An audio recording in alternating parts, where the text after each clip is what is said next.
So, welcome to Workforce 3.0. Today, I'm going to be interviewing Christie Angel, and she is the CEO of the YWCA here in Columbus. So, Christie, thank you so much for joining me today.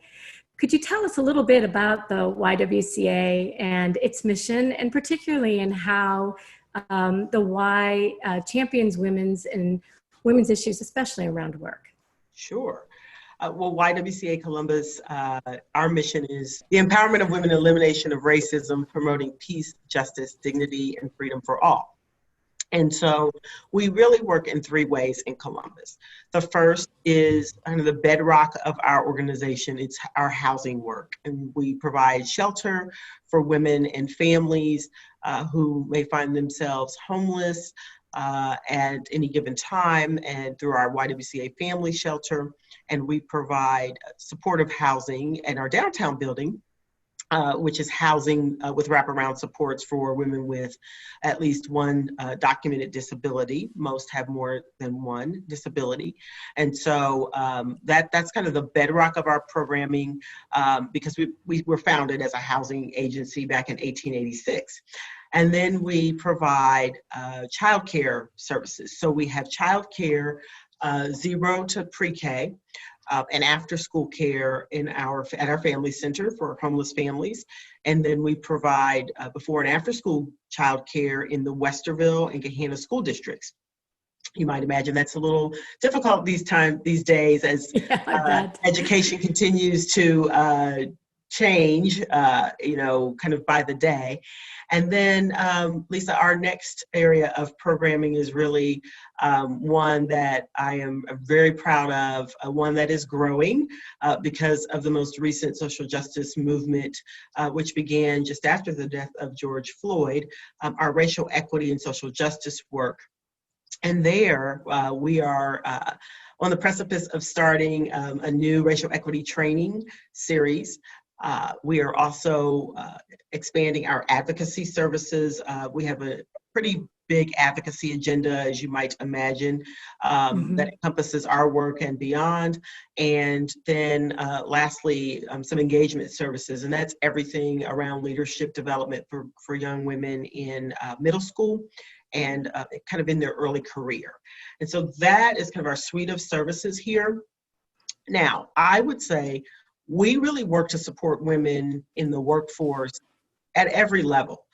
We provide some workforce development services here in the housing programs, both at the Family Center and in the downtown building. Many of the people that live with us in the downtown building, I'd say a little more than 50%, the women work. And many are hoping to get back to work as they work through their programs.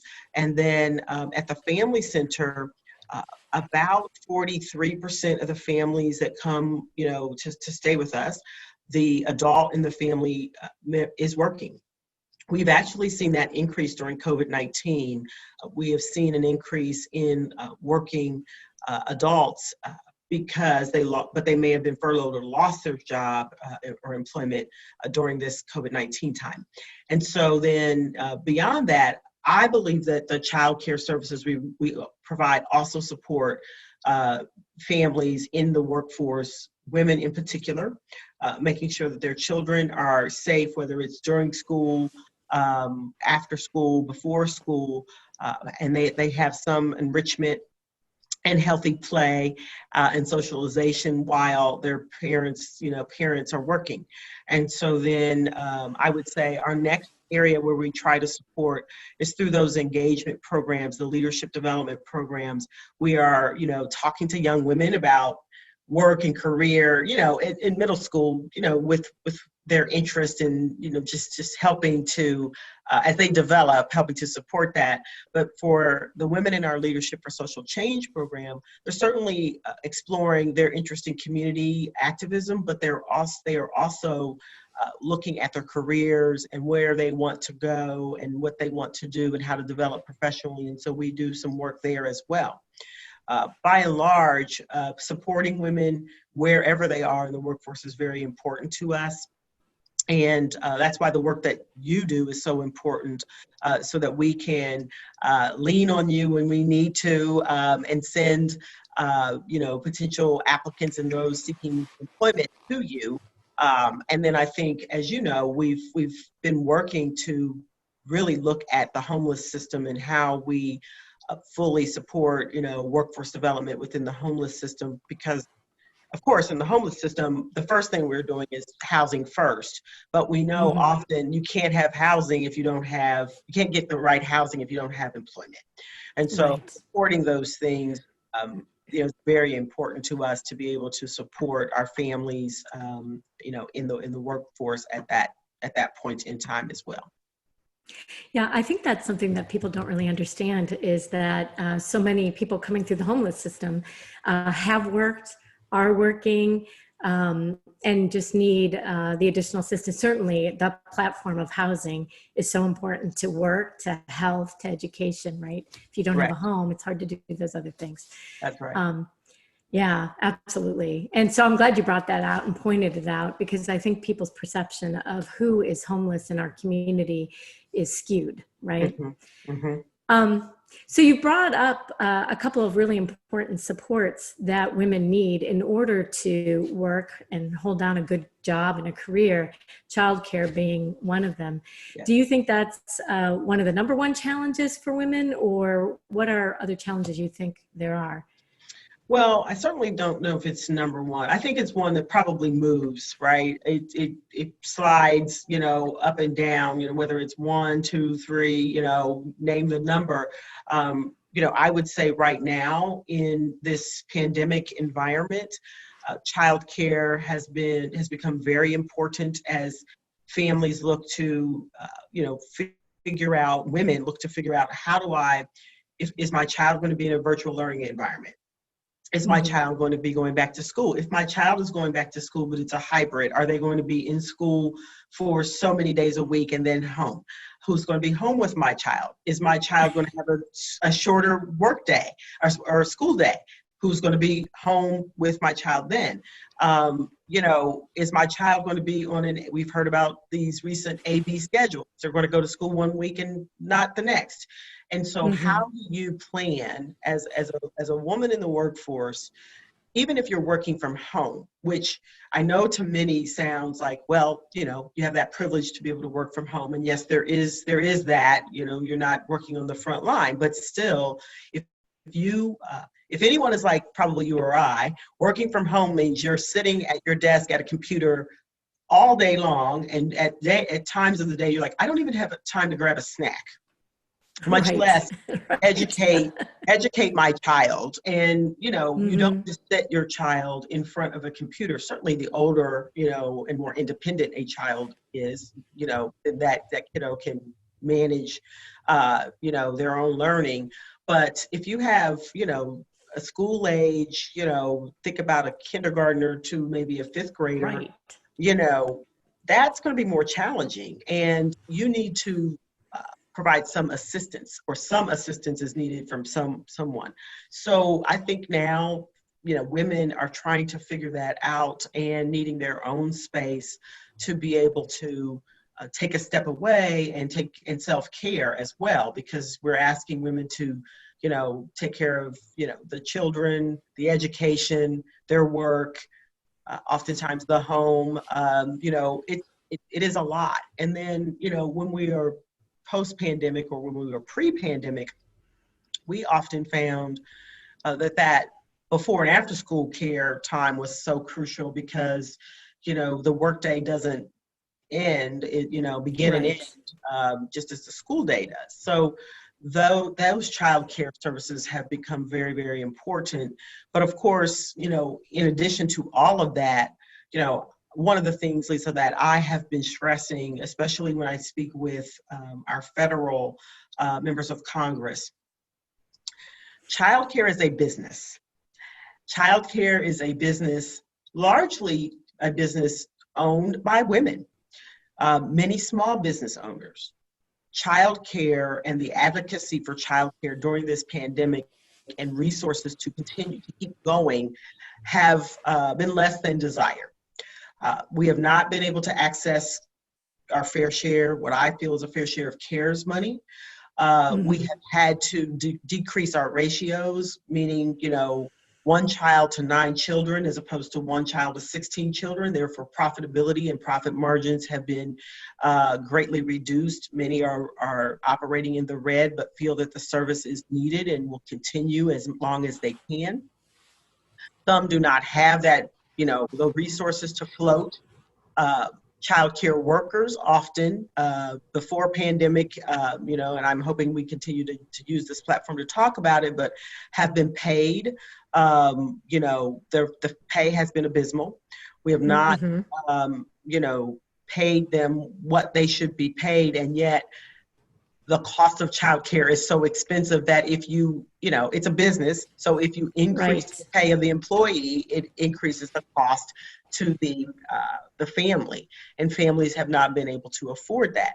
And so, I think in this country, if nothing many things come out of this pandemic, but I think the conversation about paying adequately for childcare worker, the experience of childcare, being able to afford it and helping families be able to afford it.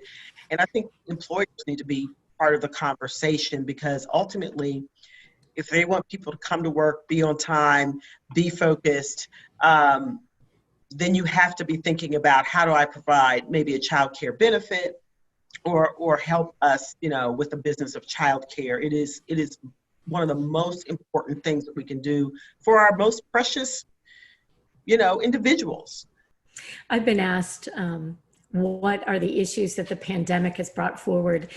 What was fixed with a Band-Aid before, but the Band-Aid has totally gotten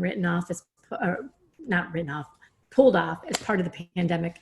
And definitely childcare was an issue before the pandemic, right? Mm-hmm. And it is completely clear, should be completely clear to employers now if they really didn't get it previously. So I agree with you that jointly, this is something we need to keep advocating for. And when you think about benefits that should be tied to work, and maybe benefits that people should have as a right, and maybe not tied to work, like healthcare, I think childcare is something that should be tied to work, right? I do too.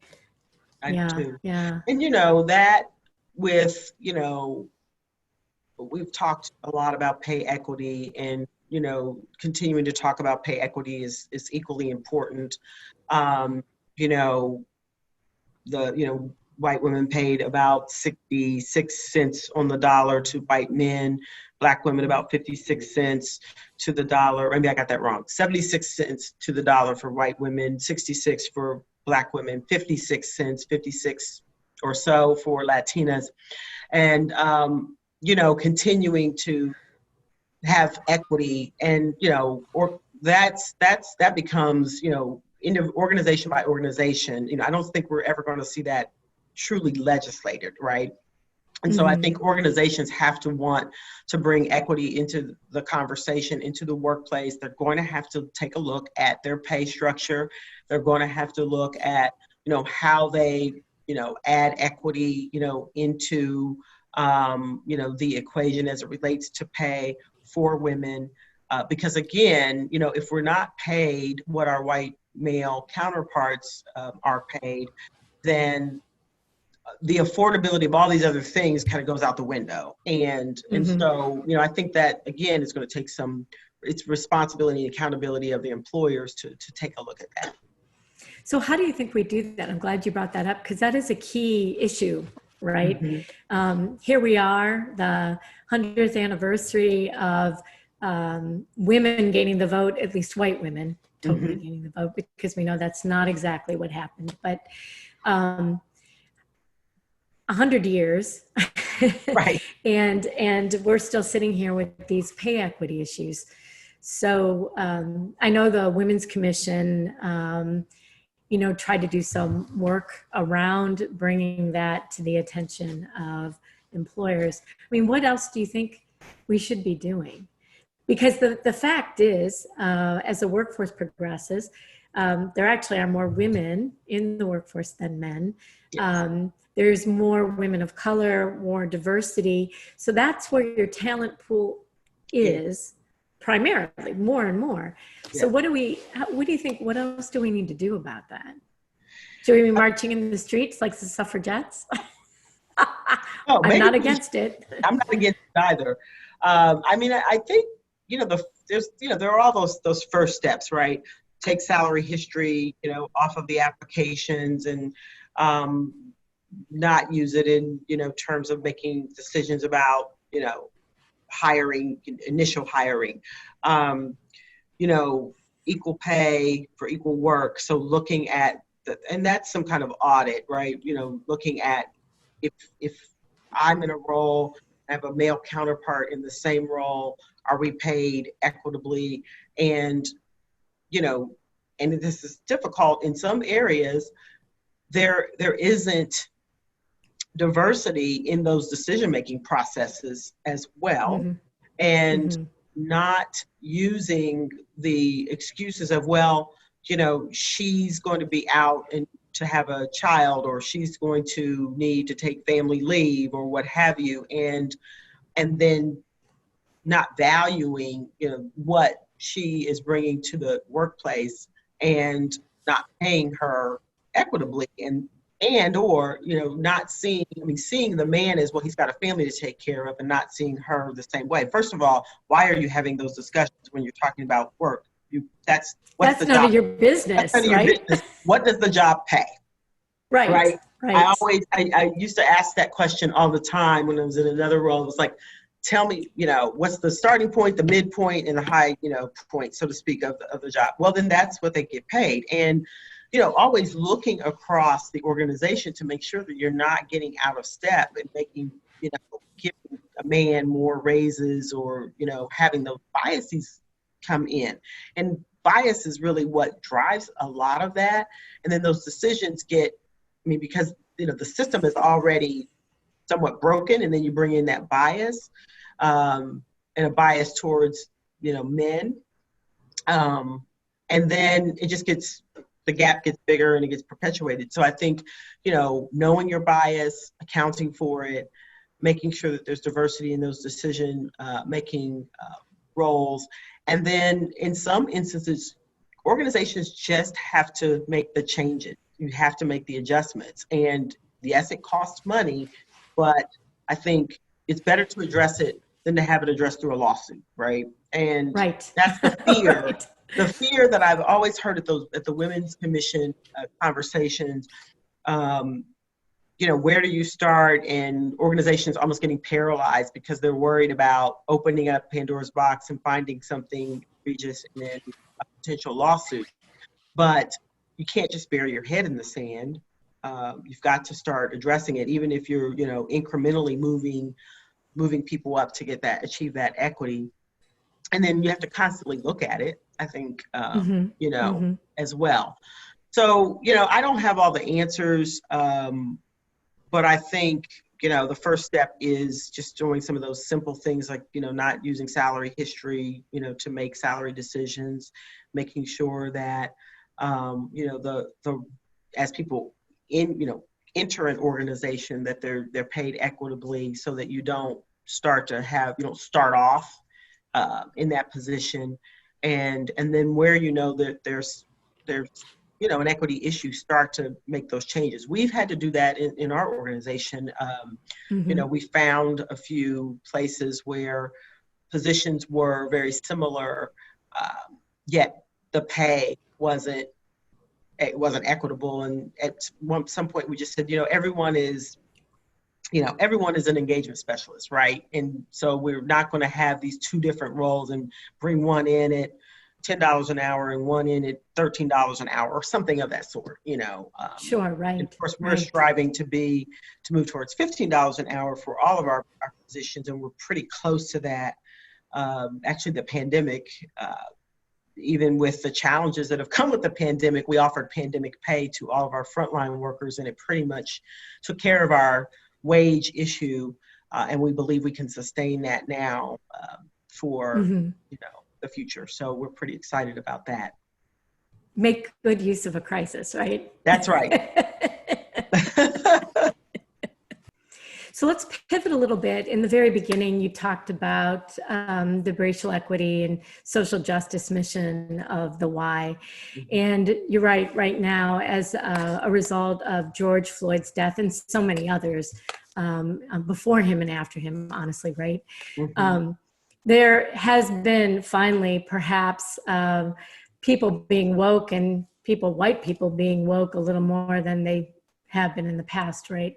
So how do you think, how do you think we take that momentum, both people who have been on the oppressed side, honestly, right, in the Black community, and then, those who are white and have had privilege all this time, and just finally recognizing that or understanding that, they need to do something about it.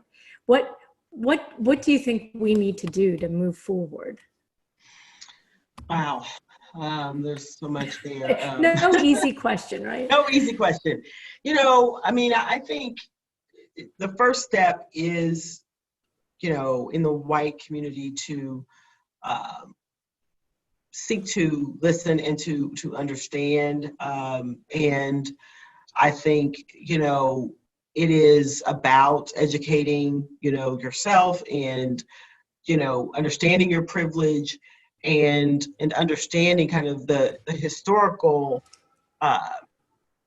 the facts and the historical, journey really that has kind of brought us to where we are today. And, I recently had a conversation with someone and was talking to them about, privilege and whiteness and understanding kind of, why we are at this crossroads, so to speak, or why we're in this movement now and what is happening. And that, for the Black community, we have progressed beyond, certainly this isn't the civil rights movement of the 60s.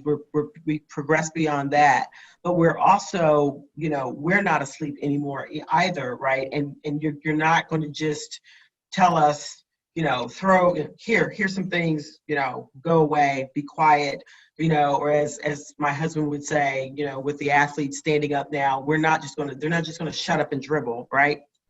We too are awake, and we recognize we have more tools than probably we've ever had before.